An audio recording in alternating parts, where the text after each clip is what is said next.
শিক্ষকতা অনেক দামি জিনিস। শিক্ষক তার শিষ্যকে তথা ছাত্রদেরকে কোনরূপ জ্ঞান অর্জনের ক্ষেত্রে কাপড় করবে না। শিক্ষক খোলাসাভাবে তার শিষ্যদেরকে তথা ছাত্রদেরকে বুঝিয়ে দিবে যে শিক্ষার ক্ষেত্রে সকল কিছু।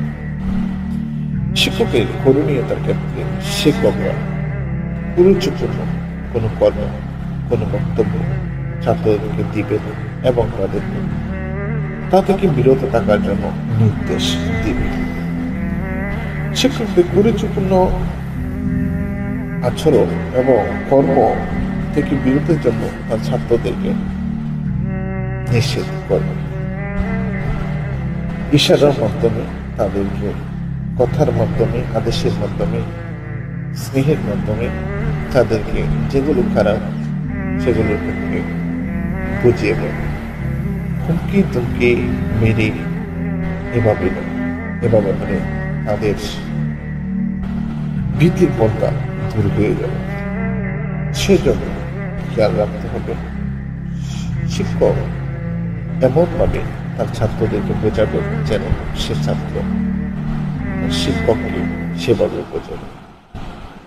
সে যে শাস্ত্র শিষ্যকে তথা ছাত্রকে শিক্ষা দেয় তাছাড়া অন্যান্য শাস্ত্রের ভীতশ্রদ্ধ না করে তাদেরকে ধমকি হুমকি দিয়ে নয়, তাদেরকে স্নেহের মাধ্যমে শিক্ষা দিতে হবে, জানিয়ে দিতে হবে শিক্ষার মহত্ব, শিক্ষার গুণ। শিক্ষক যে কোনো বিষয়ে শিষ্যের কাছে এমনভাবে বর্ণনা করবে যে ছাত্র তথা শিষ্য সেভাবে বুঝে নিয়ে তার উপর চলবে। এবং শিক্ষক এমনভাবে শিক্ষা দিবে দুনিয়ার ইলমি জ্ঞান চর্চার পাশাপাশি বাতিনি শিক্ষা তার শিষ্যদেরকে প্রদান করবে। এটাই গুরুত্বপূর্ণ বিষয়।